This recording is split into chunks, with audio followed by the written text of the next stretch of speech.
Institutions that they know of. I always respond by saying that, in a sense, you don't know where you're going if you don't know where you've been. And this institution knows where it's been, and it knows its roots and the spirit that goes with it for many, many years.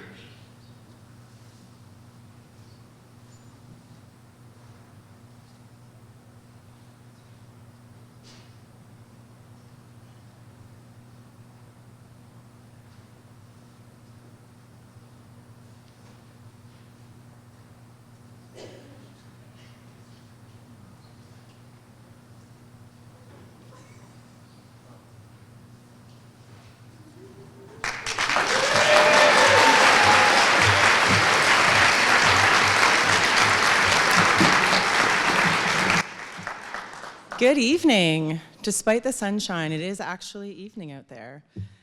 Welcome to the 17th annual last lecture, which is your last lecture. My name is Shannon Thibodeau. I work here on campus in the Department of Student Life, and I'm really glad to be able to welcome you this evening. To begin, I would like to acknowledge the territory that we're on. The main campus of the University of Guelph resides on the ancestral lands of the Attawandaron people and the treaty lands and territory of the Mississaugas of the Credit. We recognize here the significance of the Dish with One Spoon covenant to this land and offer our respect to our Haudenosaunee, Anishinaabe, and Métis neighbors as we strive to strengthen our relationships with them. Today, this gathering place, this campus, is home to many people, many First Nations, Métis, and Inuit peoples, and acknowledging them reminds us of our important connection to this land where we get to learn and work together. It's in that spirit that I'm glad that we're here together. So welcome to the students, faculty, senior admin, staff, friends, family, community members, and alum who've gathered today. For those watching from the uoguelph.ca home feed, which is up there in that corner, you can wave hi. So if you've got friends from afar, family that want to join in, you can send them a little link and they can watch along with you. Tonight, though, the reason why we're here is because of you, because you're graduating. Yay!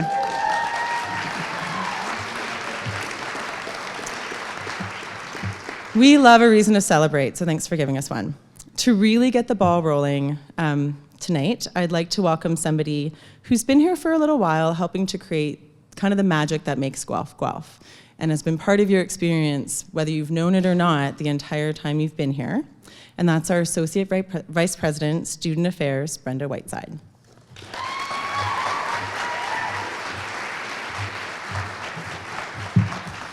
Thanks. So I just learned something, all the faculty in the audience tonight. If you want to increase your course evaluations, just show puppies a couple times, and you guys are I'd like to welcome everyone here tonight to our last lecture, and I'm particularly excited that I get to do this tonight and bring greetings on behalf of the administration, because this is my last lecture as well. Some of you know, after 35 years working here and 40 years here since I've been a student, I too am transitioning to the next phase of my life because I'm retiring. And I hold the same emotions that I think you hold. Some pride that, you know, I've achieved what I've achieved, some excitement, and yes, some fear, and some desires that people would stop asking me what I'm gonna do next. Some people say to me, why the last lecture? And you know, I reflect on why we introduced this, and we look at Convocation. I really hope you come to Convocation because it's an amazing event in June. But Convocation is a time when you're surrounded by your family and you see some friends, but it's a very busy time, and some of your friends don't graduate with you because you graduate with your class, and a lot of your friends may not be in your program.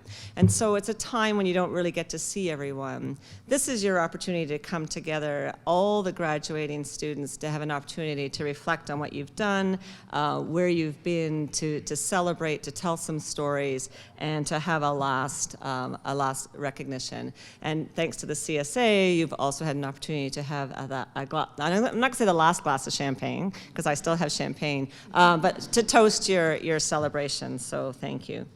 So I was reflecting when we met at the President's Welcome, probably 3, 4, or 5 years ago, depending upon your journey. We celebrated your arrival and entrance to the university community. And at that time, admission to the university was a big accomplishment for you. At the welcome ceremony, we stressed that you were not entering a university, but a community, and encouraged you to take advantage of all the community had to offer. We urged you to get involved, to engage in your education both inside and outside of the classroom. We told you that your years here would be ones of significant growth, and we encouraged you to push yourselves to maximize that growth, intellectually and personally. Tonight we meet again to celebrate the end of this phase of your education. And completing a university degree is a significant achievement, and you should be extremely proud of your accomplishments. I know that all of us sharing this event with you here tonight, faculty, staff, and your fellow students, are very proud of you. While each of you may have had a different experience during these last years, I'm fairly confident that all of you have grown, probably in more ways than you had anticipated when you started. And by grown, I don't just mean like your weight from our food. I mean grown, right? For me, I came in expecting to complete a science degree. I fell in love with economics in my first semester, and I completed my undergrad in business and my grad in economics. I expected to become an economist in the banking industry, but I ended up in student affairs. I mean, go figure, none of that connects together. But I think that's the beauty of a university education, is that the road can be different for everyone and it can change, but it is so exciting and enriching. And as you continue on your lifelong path, I know you will have many occasions to reflect back on these years and the impact your educational experiences at Guelph has had on you. And as you pursue your various careers, I hope you will recognize the important skills, knowledge, and values your education at Guelph has provided you. And as time elapses and smooths over your memories, I can assure you, you will probably best remember the good times, and some of those tough times will slowly fade away, and you'll be stronger for those challenges you encountered. And as I reflect on your beginning here, I'm struck by how our message to you tonight as graduating students parallels that of entering students. As you enter the next phase of your life, I encourage you to be engaged, to be present, continue to evolve both intellectually and personally. I still learn something almost every day, and often from you, the students. Education is a lifelong endeavor. Take advantage of all the opportunities to continue to learn, both formally and informally. Follow in the Guelph tradition and engage in your community. Step up and be present. And vote. Okay, in the next election. While I will soon be entering the next phase of my life, I know that I'm going to be staying connected connected to this place. It is my Griffin family and my Griffin home, and I hope your connection will continue with us as well. The Guelph community is comprised of faculty, staff, students, and alumni, and you are still going to be alumni and be part of that family. We value and rely on our alumni to play a strong role in the life of this university. I hope you will continue in this great tradition. Come back to visit us often. Offer to be a guest speaker, mentor a student, or serve on your college alumni association.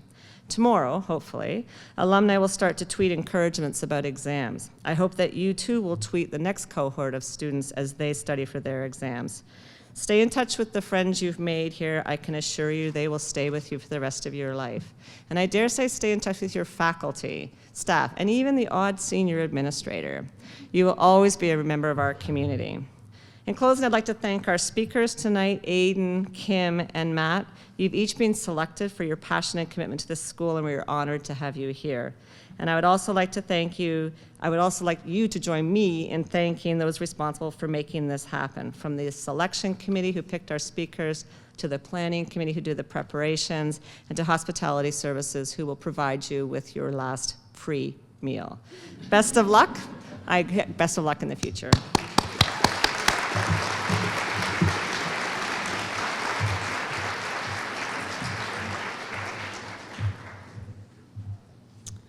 Thanks, Brenda. So Brenda did mention that there is a free meal. And so the trick is you have to make it to the end, and then you get the food. So there's a bit of a reward that comes from sticking it out until the end. So over the last 4, 5, 6, however many years it's been, that's gotten you to this place of being the class of 2018. We know there's been some free meals along the way, and there's also been lots of different opportunities to hear people speak. And so tonight I'm going to explain to you how this evening works, because it does differ a little bit from your average lecture. I'm also going to ask if it's possible for someone to close those curtains a little bit so that the lecturers aren't blinded by the bright sun. Thanks. Just the middle of that one that Dina has. Thank you, Dina. Go team. It's really bright, and I kind of want to see your faces. So the program for the evening is actually quite straightforward. You're going to hear from 3 different members of our Griffin community, and they're speaking on this theme of reflect, celebrate, and be inspired. The first address will be from a classmate of yours who is also in those final days of his degree. Another is by a member of our stellar faculty who some of you voted and selected. And finally, we're going to have an address from a special member of our alumni family. And afterwards, if you don't have a 7 p.m. class to run off to one more time, there is some free food down in the basement. So let's get started.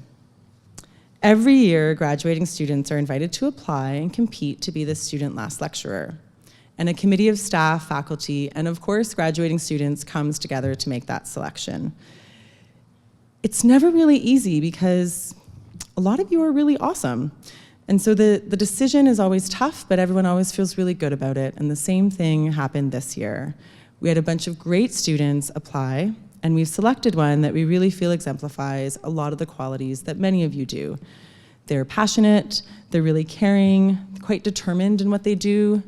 They're respectful and authentic in their journey about learning about themselves and learning about the world around them. What's interesting about this student for me is it's the first student lecturer I've worked with in the past decade who actually made it through their undergrad without changing their major once. Which made him a little bit exceptional because that just has never happened to me before. Outside of the classes this student's taking to earn their history degree that he's this close to getting in a few days, he's been involved with a number of organizations across campus, including Interhall Council and the CSA. He's currently the captain of the College of Arts Student Union, and has also managed to answer the question that people have been asking Brenda and most of you. What are you doing next year? His answer? He will be representing students here at the University of Guelph as the Vice President Student Experience with the CSA. I'm really pleased to welcome and ask you to help me in welcoming your student last lecturer, Aiden Paskanov. Good? It's right there.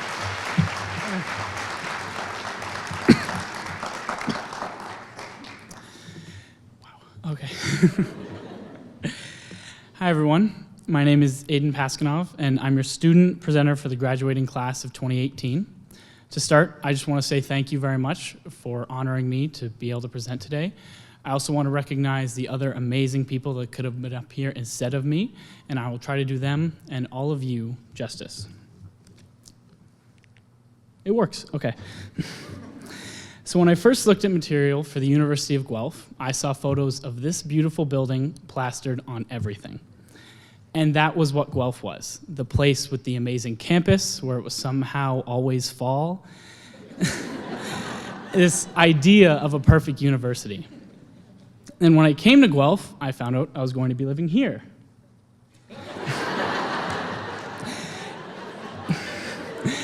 In this other beautiful cement block. I was a little let down because I can remember touring Guelph. I had seen everything that was in that material, but I still wanted to go see all of my choices. But I remember after that tour, I turned to my parents and I said we didn't need to go anywhere else. I had made up my mind. Guelph has that small town charm that hooked me the moment I set foot on here. So we did tour south, but who really expects to get put there? I was so sure I would get Johnston and all of my dreams would come true. They didn't, because like I said, cement block. That whole first year, I felt a little lost. Like physically, I did get lost in South a few times. But I was also not living where I expected. And on top of that, I was in a tower full of engineers. And as Shannon mentioned, I'm in history. So you can imagine I didn't really feel at home. It's kind of hard to connect with people you don't share any classes or experiences with. So that's what my first year was. I met some people, made a few friends, but nothing really seemed to click. I even contemplated changing my major a few times, but I never quite could, because I knew I had one thing going right for me, even though nothing else was. I was still trying to make those university memories that are supposed to last you a lifetime.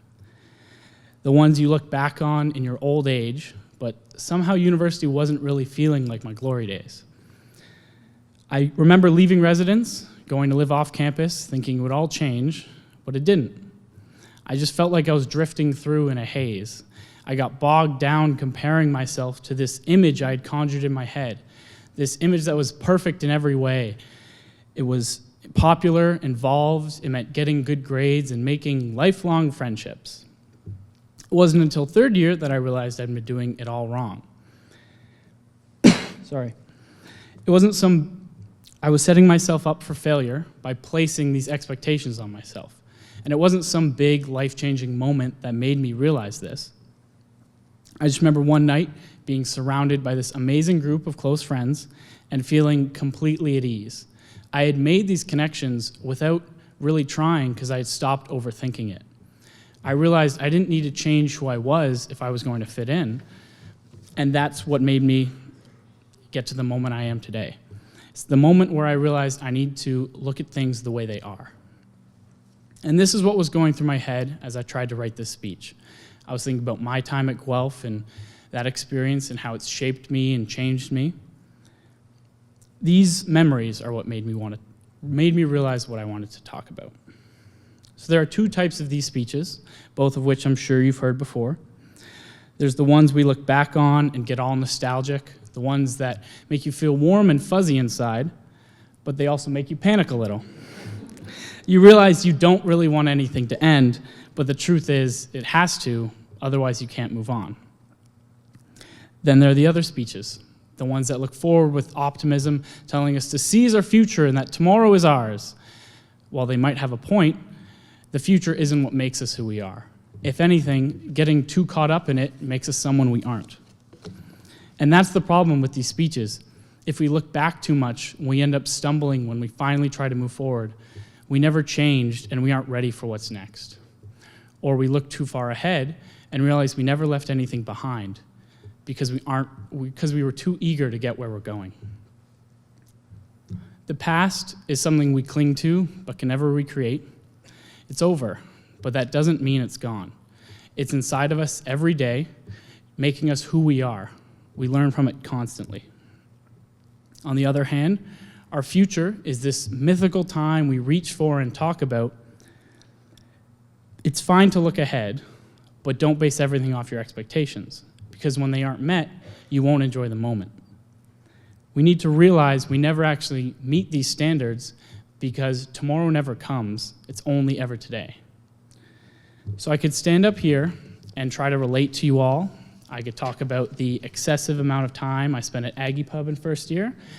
I realize it looks a lot different during the day. Or recount all the times I never won at trivia. Or those papers I stayed up late to write and never ended up writing. But what if you never went to trivia?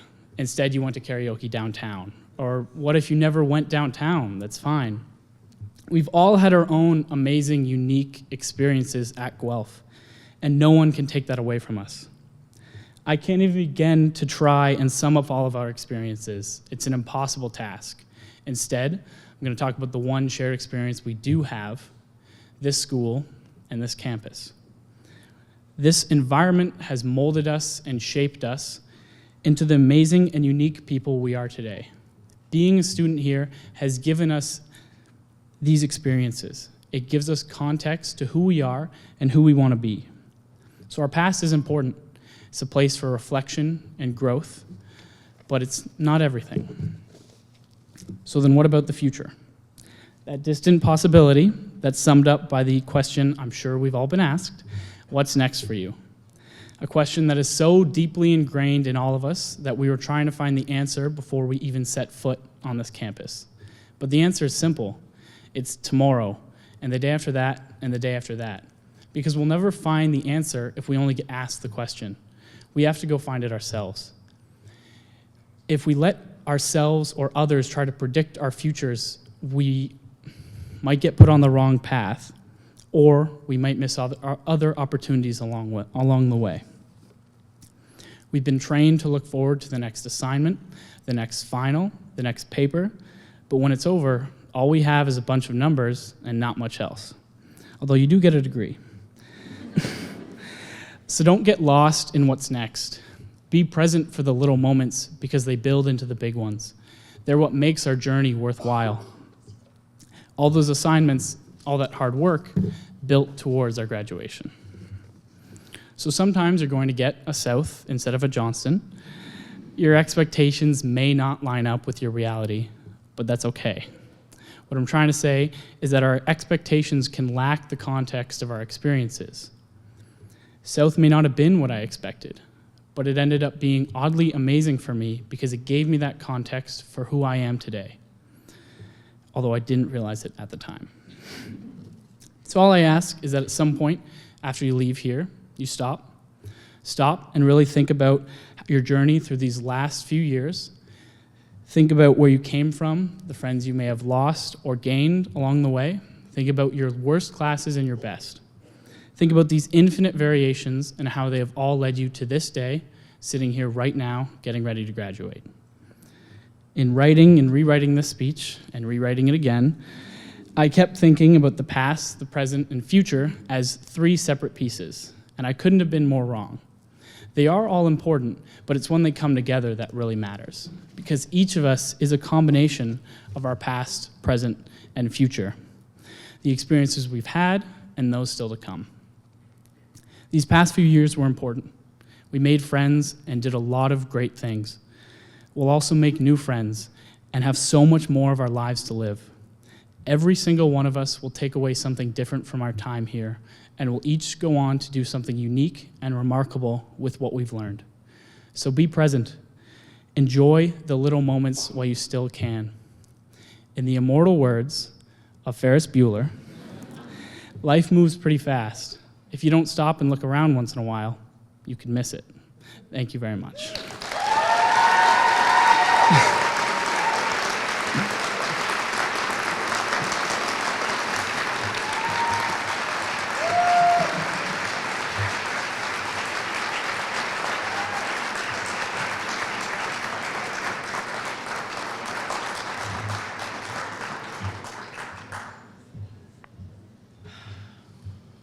Part of what made me really happy about that is that you all still know who Ferris Bueller is. So I feel one with all of you. Aiden, very well done. Thank you. Thank you. Now it means that our faculty is up.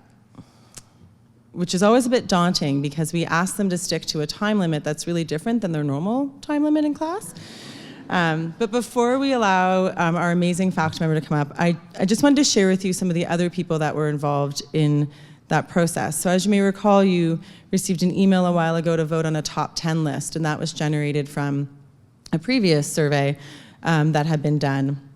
And so while we have one faculty member coming up on stage, I did want to acknowledge the other 9 who made that top 10, representing 4 of our 7 colleges. So I'm going to read out their names and their departments. So Dr. Jana Benkei-Cook from Sociology and Anthropology, Dr. Lauren Bennett from Geography, Dr. Stefan Grather from Molecular and Cellular Biology, Dr. Tuli Kukkonen from Family Relations and Applied Nutrition, Dr. Glenn Pyle from Biomedical Sciences, Dr. Joanne O'Mara from Physics, Dr. Ian Spears, a last lecturer in 2010 from Poli-Sci, last year's last lecturer, Dr. John Walsh, and a 2-time last lecturer in 2011 and 2016, Dr. Martin Williams from Physics. So congratulations to all of them. We've got some pretty stellar faculty here.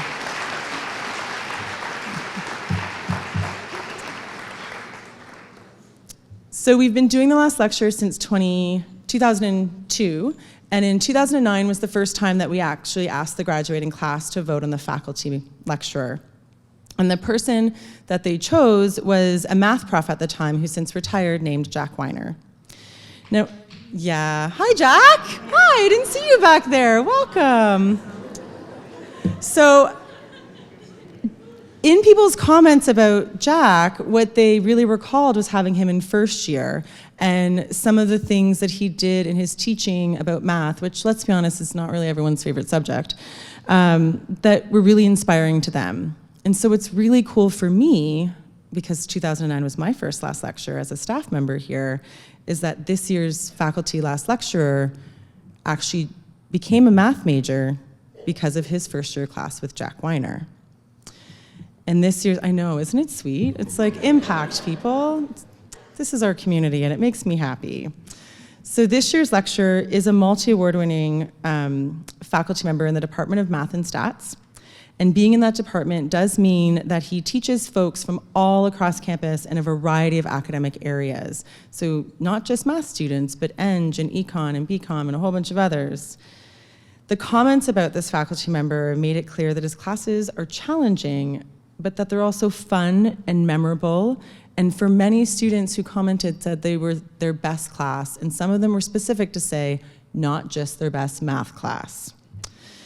The love and enthusiasm that came through in the comments made it clear that this person has some pretty deep impact on many. And we heard repeatedly in those comments that he creates amazing learning experiences, that his classes are interactive and fun. And I was like, wow, why was he teaching math when I was a student?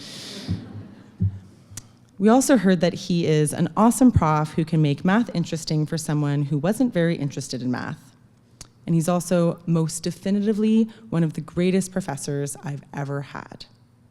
As a Guelph grad a few times himself, he has his own stories of his time as a student on campus, and students said they love those. They also love his nerdy jokes. And a few hoped he would pick something weird to talk about.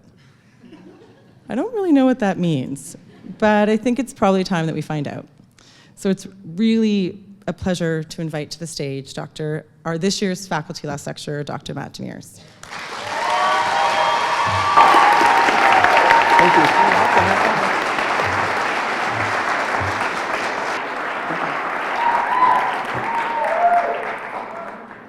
Hi.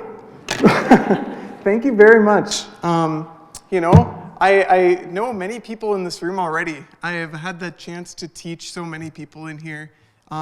People that have had me before. Oh man, hey.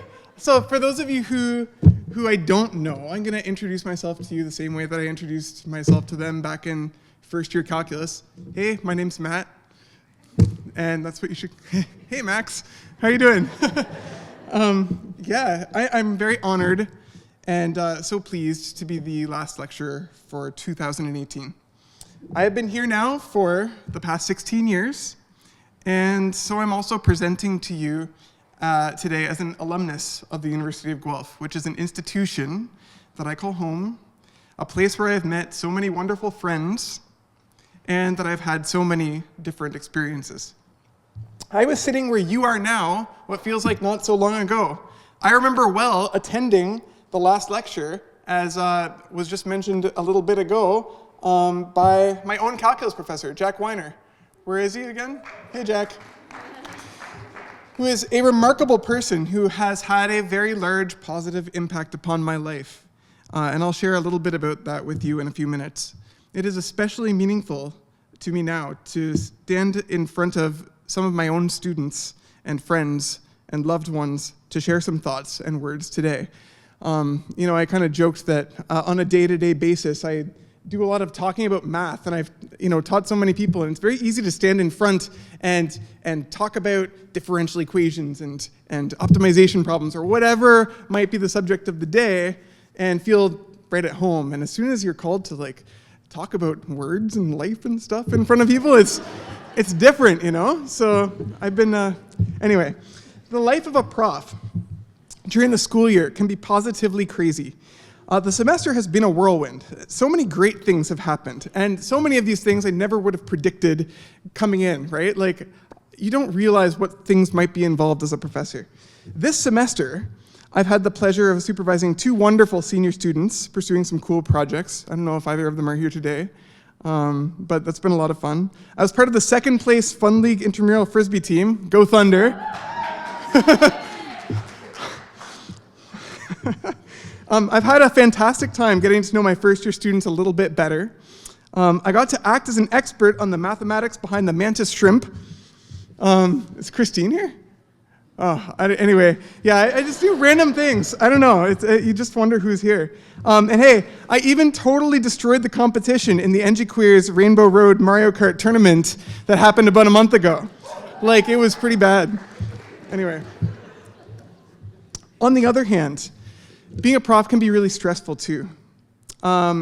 Just 2 weeks ago, I was particularly on the edge, and I just told myself that I would start saying no to new things because I had so many things on the go, and you're always getting requests and so on. Literally the next day after I did this, and David was there, my husband, and we had this conversation, I got the phone call, and it was about this last lecture, and it was the offer to have this opportunity. So naturally, I immediately broke my promise, said, yes, I'll do it. I'm really glad I did.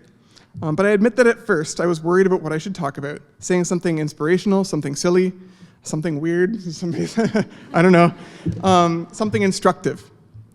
I just dropped my pen. That's like a tradition for my classes too. Oh, and now I dropped something else. Happened accidentally, not sure what it's the pointer, I'll just put it here. All right. I don't need it, so it doesn't matter to me. Okay. Oh, there goes another pen. That totally accidental, I swear that's not, Anyway. I was really worried about all of this, but this was the thing that was racing through my mind as I had 1,000 other things to deal with. I had a test in calculus to prepare for, or test 2 for any of my first years that are here and have it out for me for that. I don't know. I had to make it up, deliver it, grade it, have extra office hours ahead of that. I had 2 special committee meetings that week. I had to figure out the latest clever ideas from my 4th year project students. I had to come up with another episode of the Wednesday Math Challenge. I had to rehearse for and appear as the Laplace Master in an engine grease engineering musical. Eat some Cheetos. Anyway, of course, all of this was being juggled with my usual lectures and labs, my meetings and mountains of student email. I wasn't sleeping well, and I felt like I was about to lose my mind, as anybody who talked to me that weekend knows. But right at the climax of all of that chaos, my grandmother, who had been suddenly turned very ill, she passed away.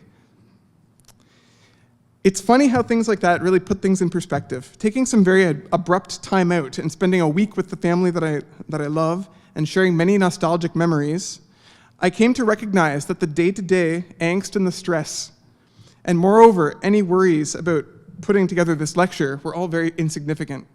And it immediately became clear that all I should do is speak from the heart and everything would be fine.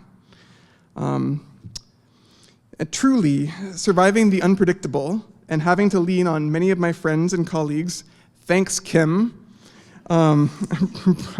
brought my brain back to a thought I've had so often in recent years, and I realized that I just had to talk about it here. Nobody, no matter how put together, or successful, or organized, or knowledgeable, or confident they seem to be, knows exactly what they're doing in life. Those crazy couple of weeks were so intense and overwhelming for me. But everyone has had, and will have, their own times where they have no idea which end is up. The thought that so many successful people really just have no choice but to wing it on some level as they go along has come to give me great comfort. And the older I get, the more I recognize it to be true. I mean this in a more general sense as well. So thinking back, when I was 7 years old, I remember thinking and looking at people that were in high school, big kids, big scary kids, as being nothing but big and scary, cool and confident. And then when I got to high school, I was none of those things. But that's not where my mind was right now. Sort of like Aiden said, I was looking forward, right? And what I saw when I looked forward were university students. And those university students looked so mature, so independent, and so confident. And you get to university, and again, you feel immediately like you're none of those things. But looking forward, right? Your first year, and you see senior students, and you see grad students, and you see TAs, and you look at them and you think, gosh, they're impossibly tireless in their work. They're meticulous writers. They're avid coffee drinkers. And generally, they're very confident people. And then I became a grad student. And yeah, I started drinking coffee copiously. But otherwise, I was none of those things. And the chain continues. I saw profs as being immortal and godly and untouchably brilliant, amazing researchers and writers, and confident. And I'm still none of those things, or at least I don't feel that way, To be honest, I'm still working on the next level. To this day, I have an inferiority complex to all of my amazingly accomplished tenured faculty member colleagues, and so that's something to work towards myself, because they, of course, must be incredibly confident in absolutely everything they do, right? At every step of this game of life, there's no instruction manual nor an FAQ to go to get tips from. No one has done this life thing before. Not anyone in this room. And so those who appear most confident have just got to be putting on some kind of a front, right? One thing we do have, however, we have each other to rely upon and to provide perspective and to share experience. In short, don't be afraid if you are afraid, because I am too. So we can bravely be afraid together. In this vein, over the past few years, I've had many students come to my office to ask questions or seek advice, and I'll try to lend some perspective where I can. I sometimes get asked, why are you such a good teacher? I hate this question. It reminds me so much of being in grade school. I remember very clearly those times when certain classmates used to ask me, sometimes to even tease me, nerdy math-loving Matt, the most awful and dreaded question, why are you so smart? Well, I don't know. Maybe I don't spend my classes picking my nose and wiping the results in the next seat up. It's so bad. Anyway, I think that a more productive thing for us to ask is not how any one professor, teacher, student, administrator, worker, anyone at all could be successful, because we are all successful in different ways, or we can be, but rather how we can all work together to make each other's experiences better, to have a positive impact, even a minor one, upon the lives of the people we meet and work with. In doing this, I believe that we are collectively successful. To help illustrate this, well, it's a lecture, and I hope I'm not going to go over time, but I was going to introduce one last math concept. So I made some notes. Math time. All right. So let's see if I can get these document cameras working. This is to be on, and light on. Look at that. So anyone in my classes will know immediately that this is pretty familiar. I do a fill-in-the-blank style for my first and second year classes, and so we're going to go through really quickly because I don't have that much time. Fractals and life, week 112. because that's about where you are probably. I don't know. Oh, maybe a little bit more depending on some of you. Yeah, you know. All right. So, we have spent the last several years learning about some fundamental skills to help us, to steer us in the right direction in our respective degrees. We have learned some life lessons and some survival skills. Such as what? Give me a couple of examples of things that you've learned over your journey here. Procrastination? I'm not writing that down. Although, admittedly, there is something to be said about prioritizing. It happens to the best of us. So, yeah, productive procrastination. Prioritization, let's write that down. All right, anything else? Yes, Rocky. How to adult? I love it, because it's completely true. That covers everything from making food beyond craft dinner to paying rent to like not having to call your mom to do like the laundry. Yeah, absolutely, sounds good. So these things have helped to transform us from who we are when we got here to where we are right now. In more recent years, there's been the opportunity for some more specific and direct applicable experiences. You've gotten to some of your senior courses that are more focused. It's been a journey. So lots of us in this room have come here to do different things in sciences or engineering, but many others have had to take math and stats courses beyond that on the side, perhaps begrudgingly. And so it seems only fitting, and excuse me if anybody in here is not a math person at all, but it's going to be light. One last topic in mathematics, and I'll freeze that side. Just kidding, won't do it. Just to make sure that, it's iconic, right? It's like the reality of working with a document camera. All right, cool. So fractals and self-similarity. This is a topic that I researched a little bit when I was doing my own master's degree, and it's something I've done with a couple of students as a project. So I felt like it was a good thing to talk about here for just a minute or two. There are particularly interesting mathematical objects called fractal sets. Okay, generally speaking, a fractal set is a set that contains infinitesimally tiny details. That's a big word, so I'm going to write it down.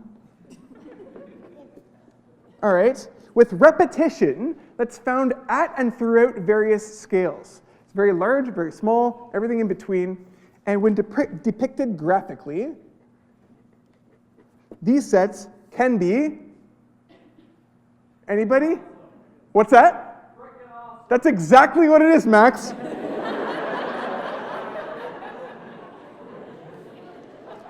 Perfect. There are some examples. Major credit to one of my fourth year project students last winter who actually came up with a lot of these pictures as part of her project.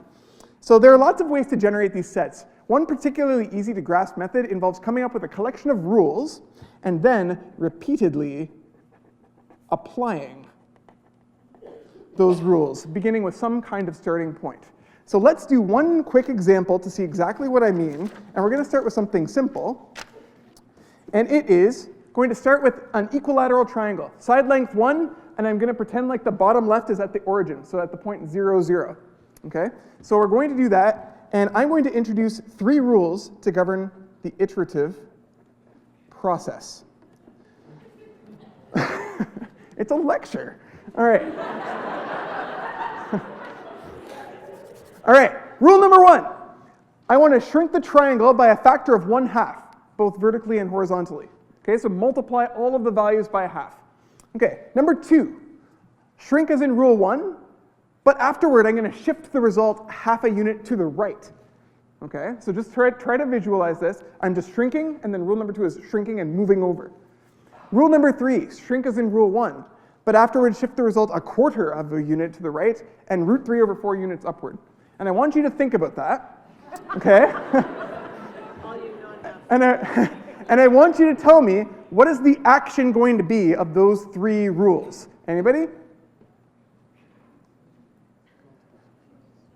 Be brave. I'm up here, for heaven's sakes.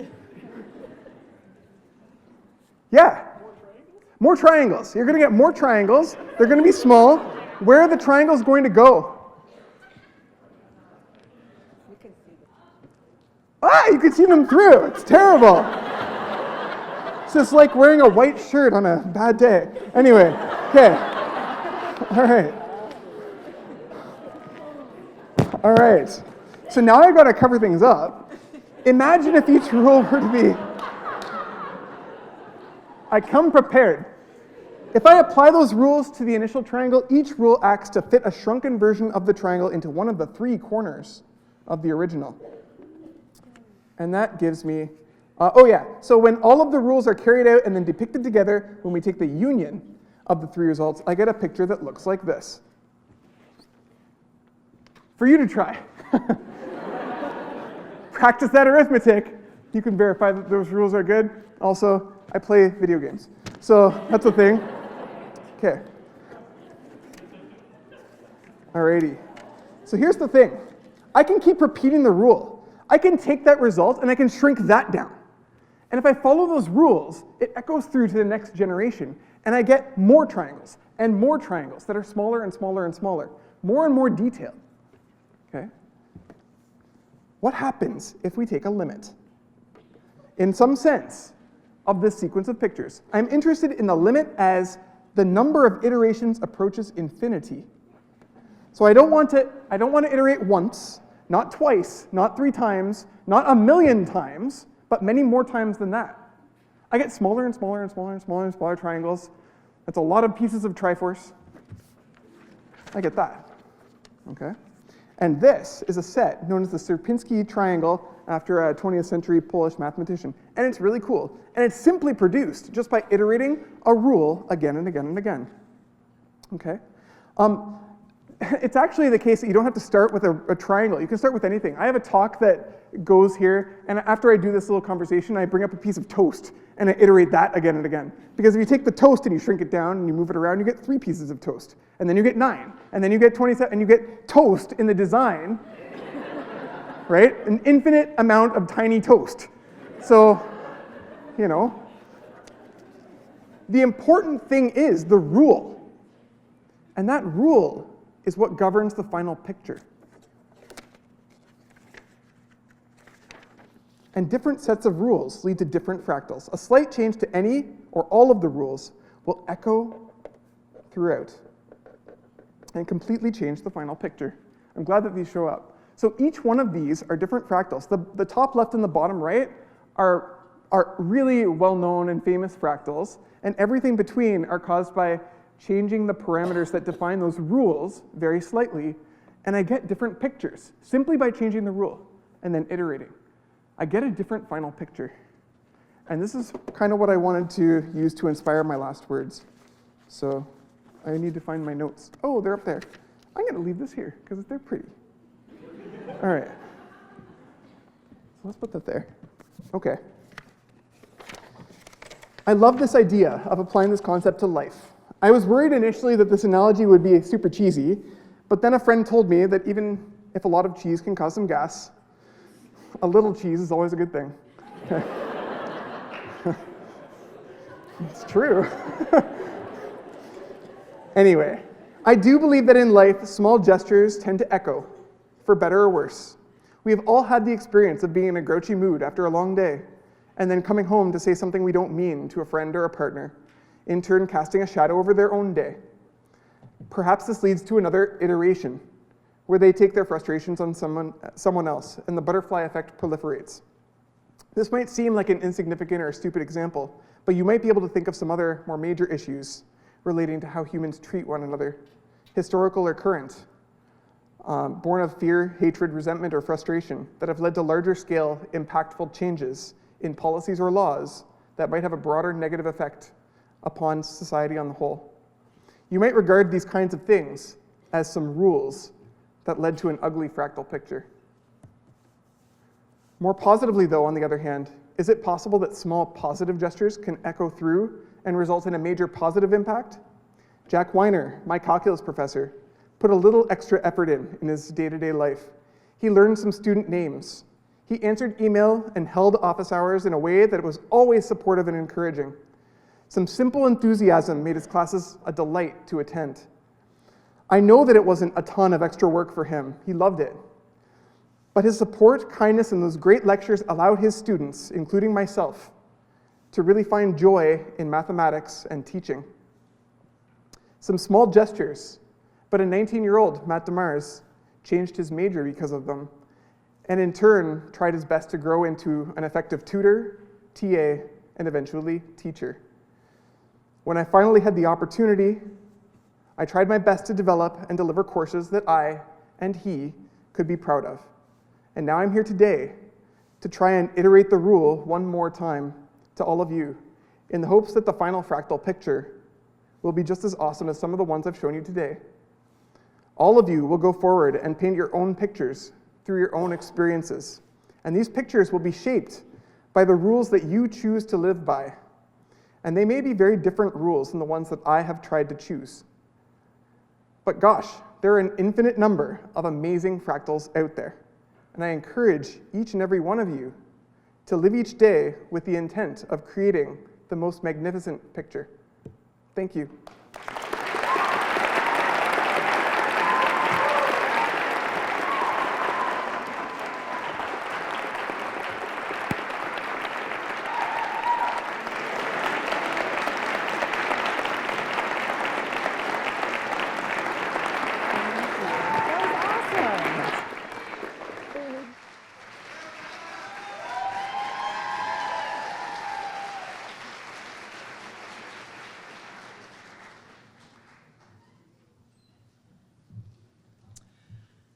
Thanks, Matt. So who did not have Matt because they didn't have to take calculus or just didn't have him? Do you feel kind of sad now? Yeah, I do. Every year I'm always amazed at how our faculty lecturers can take whatever the topic is that is their discipline, their topic, and apply it to life. Because what that tells me is that you are doing what you were supposed to do if you have all turned us into fractal sets, or us into fractals that are about to have these lives and iterations. I'm not sure because I didn't totally understand. Because I have a poli-sci and bio degree, so my math kind of stopped after first year, but I want to make a really nice picture. Yeah, and I hope all of you do too. We have one more lecture this evening. Some of you may be selling the pizza that's wafting up the smell from downstairs, so you're gonna have to wait just a little bit longer. Before I introduce this lecture, I just wanted to give you a small lesson on who you're becoming as you graduate, because you're joining our alumni family. And so alumni is the word for like many alumni, many alums together. That's the plural. Female alumni are alumna, male alumnus. I often just say alum, seems to cover a lot of things. So I just wanted to get that straight so that you know how to refer to yourself as you move forward. This year we have an alumna, and we've actually been working a few years to get her here. She's pretty busy with a lot of things going on. I'm really glad this year we managed to have her with us today. Kim is the Vice President of TD Wealth Management, and she's also the host of Money Talk, which is one of Canada's premier finance shows on the Business News Network. So she's actually conducted over 10,000 live interviews of like prime ministers and economists and financial analysts. So hopefully this crowd's not too intimidating because it's a little bit different in front of a live camera. So her career has had her working at a variety of different companies, including Frito-Lay and Labatt, which sounds both kind of fun in their own ways, but also in front of a classroom at Dalhousie University. And through all of these roles, Kim's really been working to help us understand money, the markets, and what's happening in the world through those things. But before that, she was a student here at the University of Guelph in a BCom program. And we're really happy that she was able to make it back to campus today. So please welcome this year's alumna lecturer, Kim Parley.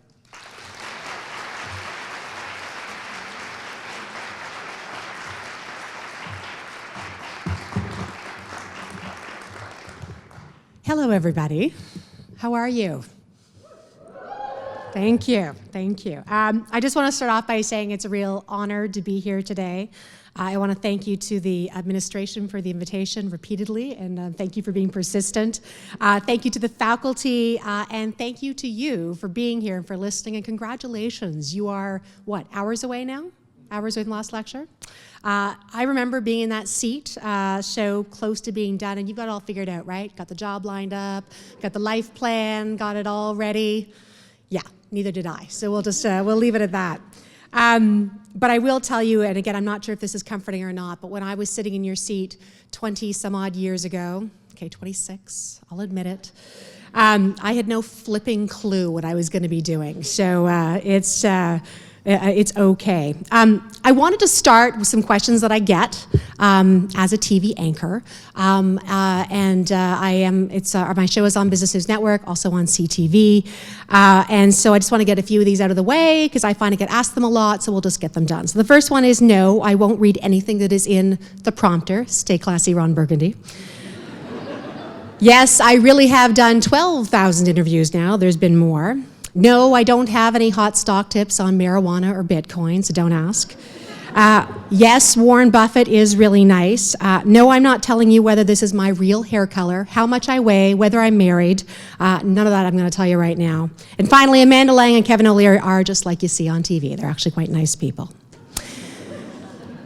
I was asked today when I came here to think about some of the lessons that I learned at Guelph and lessons that would be useful to someone sitting in your seat. And despite the fact that I have been on TV for a very long time, I think I'm getting up to like 17 years now, which kind of makes me nauseous when I say that. But anyway, you'll see. Trust me, you'll see when you get older.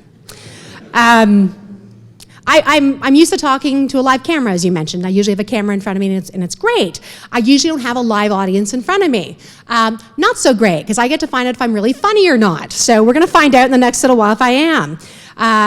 So the other thing that came to me when I was getting ready for this is I've never really thought of myself as old. And age is a funny thing. It sneaks up on you. Like, I actually look at you and go, yeah, I'm the same as you. I'm not the same as you. But I still think I'm the same as you.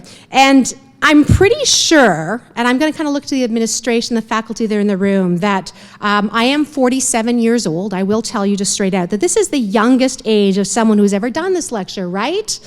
Right? Yeah, no, they're lying. They're so lying. Crush my soul. But I am old enough to remember that when the bull ring was still a place that used to parade around its studly animals, I remember that.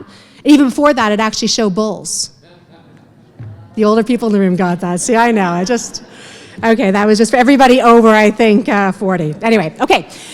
Let's get on to the lessons then, and a few lessons to think about. Lesson number 1. You are very lucky to be graduating from this school. Guelph is a very special place. It has academic exploration, it has civility, it has community, it has kindness. But as we just heard a moment ago, your relationship with the university changes when you become alum or alumna, in my case. And here's how I kind of think of it. The university is somebody like a nice friend you grew up with. Really nice, really stable, then you kind of lose touch. You kind of go off and you do your own thing. And then you find out they're doing so well, they are so successful, and they want to get back in touch again.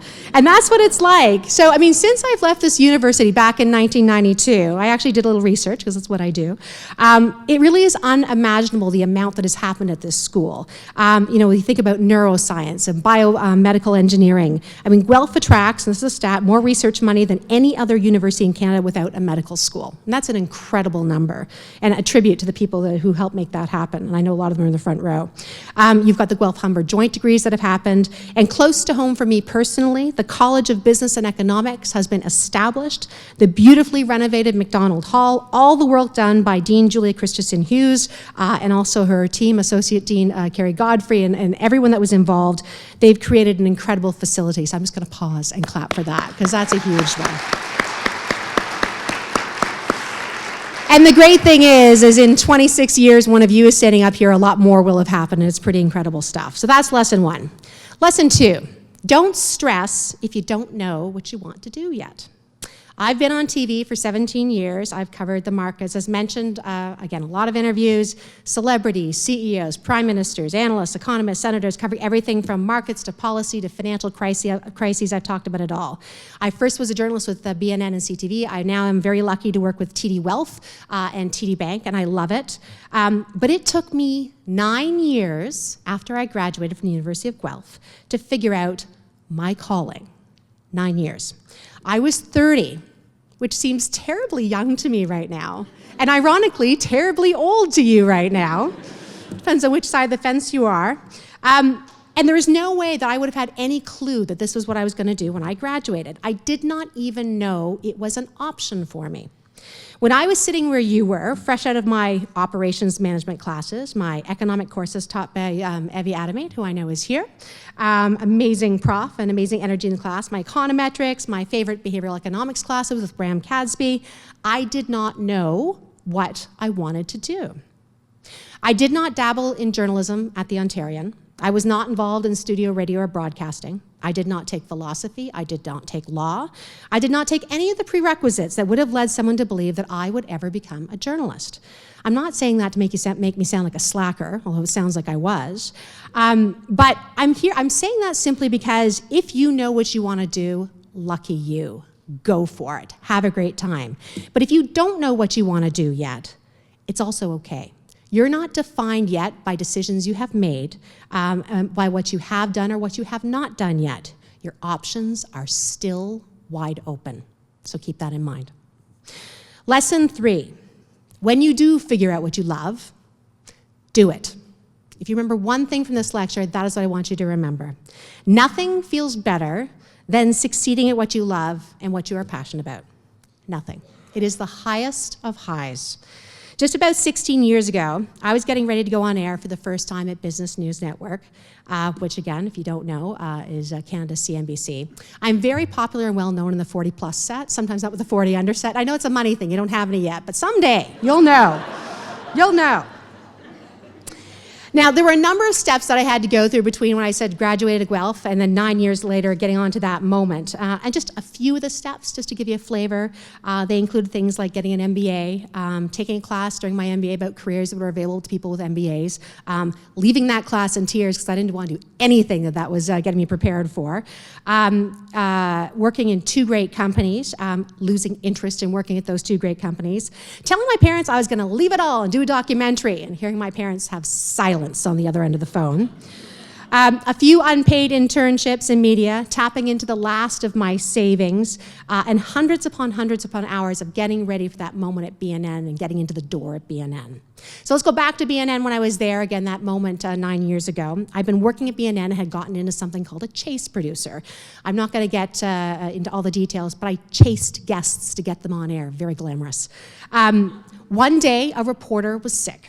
So I was asked to do a reporter hit. And a reporter hit is when an anchor asks you questions, and you being the authority on the subject, you answer the questions on camera. You see it all the time, and that's what I was being asked to do. Now, when you're at BNN, there was 2 ways you could do a hit. You could either do it in studio or at the hammer cam. And I'm going to tell you which of those in. So in studio was actually behind a glass wall. The newsroom was behind you. You went in. It was almost like it was private. You would sit down with the anchor. They would ask you questions. And I know you're broadcasting to tens of thousands of people across the country, but it was a quiet conversation between the 2 of you. And it felt just kind of relaxed and easy. The other option was at the hammer cam, and that was a camera right smack in the middle of the newsroom. So imagine I was right there, actually right here, quite frankly, the newsroom all looking at you. And keep in mind, you're in front of a group of about 100 journalists whose job is to critique everything that they see. So that was the choice I had, and they said, you're going to be on the hammer cam. And I went, yay, that's awesome. So I stood in front of the camera, and there was a few grumpy journalists behind me. I still remember there was an anchor by the name of Brett Harris. The topic was something called hurricane hydrocarbons. And I still remember how he introduced me. He said, now to give us some details on hurricane hydrocarbons, I'd like to introduce our own hurricane, Kim Parley. It was a very generous thing. It might have been the hair. It was a big hair time, too. I'm not quite sure. I don't really remember much else about what happened. I'm sure it was an entirely adequate piece of journalism that came out of my mouth. I'm sure it was factually correct. I'm sure I was probably a bit nervous. I was probably a bit too fast, but I'm sure it was competent. But I remember finishing and feeling like I just conquered Mount Everest. It was the best feeling. And I always get that, just so you know, every time I interview somebody, every time I get to do what I love, it is the best feeling. I always have it. But I want to give you the corollary, say that 5 times, corollary, to lesson 3 about doing what you love. And the idea with that is when you follow what you really want to do, the world will be so happy for you and will support you in doing that. The reason I don't remember much about the hit that I did myself is because as soon as I finished, in a room of 100 cantankerous, competitive journalists, all eyeballing me and watching me, I heard a noise. I heard a single clap, which turned into more claps. And before I knew it, I had a standing ovation of my peers all around me. They were all clapping. I was speechless. And I will tell you, it's a moment I will never, ever forget. Now, for those of you who are thinking, yeah, that's nice for you. You found your passion. You get to do what you want. That's great.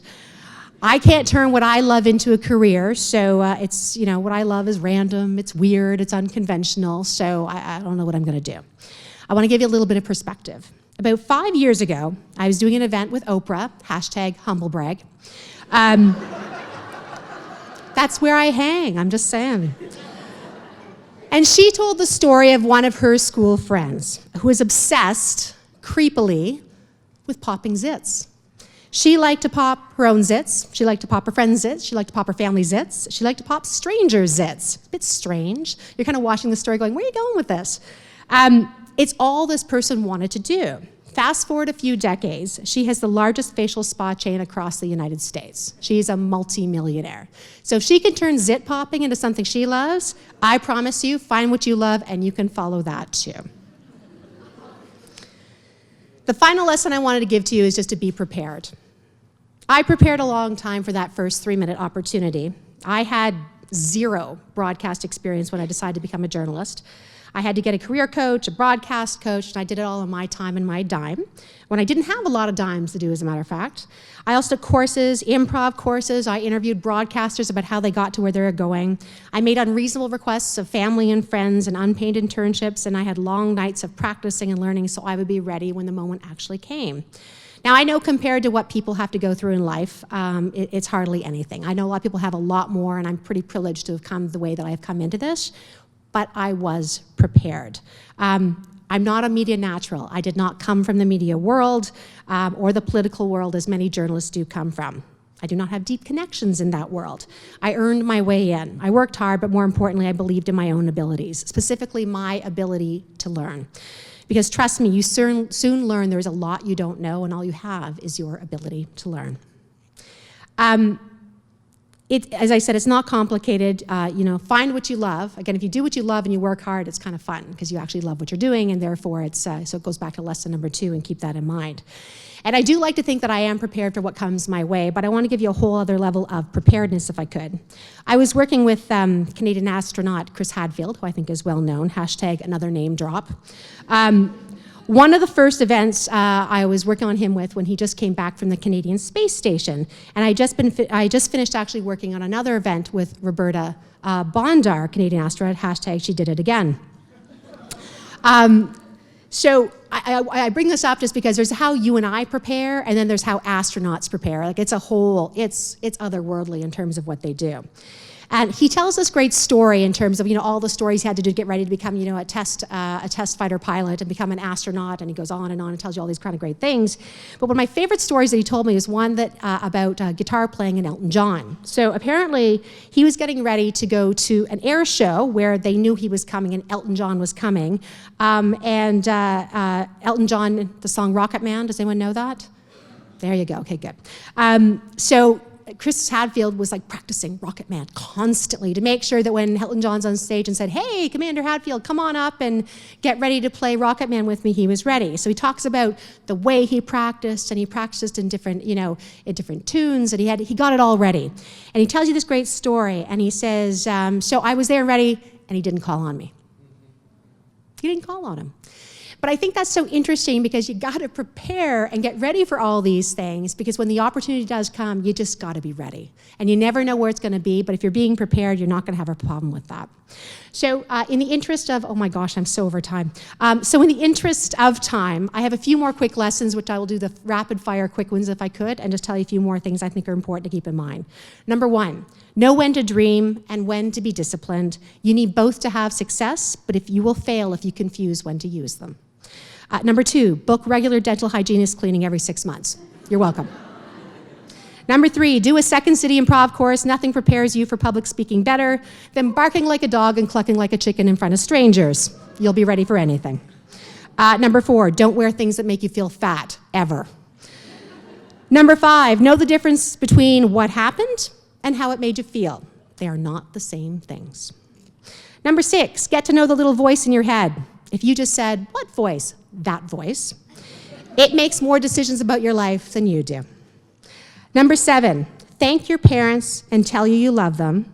I'm going to do that now because I never ever get to see them here. Thank you, and I love you. And I'm not going to cry.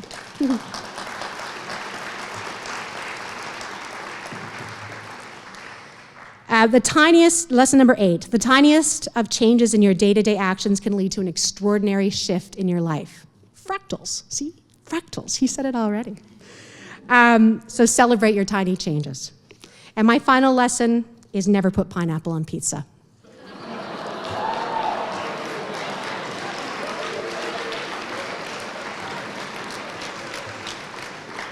There's nothing wrong in the world except for that. That's just wrong. So finally, I keep saying finally, and then I have one more thing. You get to do that when you're up here, by the way. Finally, I do have a confession and I have a request. My confession is that I'm actually quite jealous of you. Your future is so exciting. You have so many great things you're going into. I was kind of just listing a few things. Falcon Heavy, commercial space travel, commercial space tourism.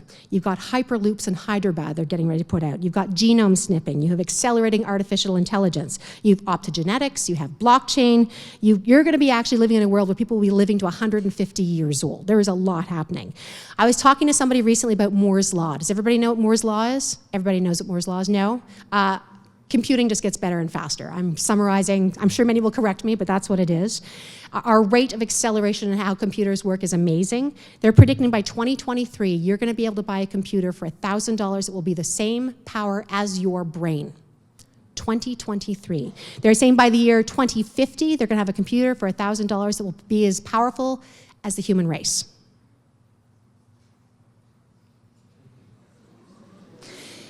You are embarking into an incredible world. So with that confession that I am jealous of the world you're moving into, here is my request. I have a 7-year-old son named Billy. Can you wave, Billy? You wave to them? Who now knows about fractals, thank you very much. He was quite enthused, so you had him at Booger. When you said Booger, he was there, so 7-year-old boys.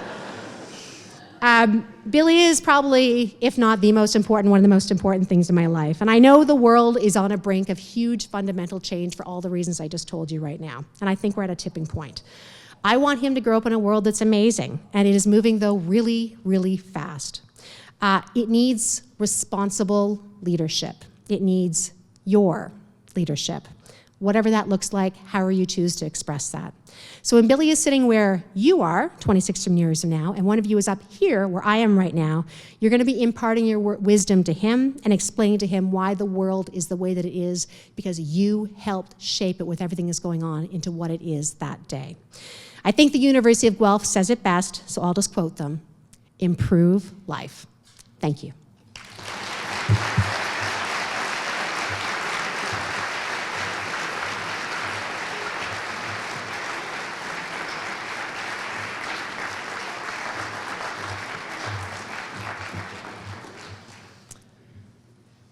Thank you. I feel like every year we pull together 3 people from 3 different places who share the experience of having students here at the University of Guelph. And somehow they find ways to weave bits and pieces of their stories together, even if they've never met before.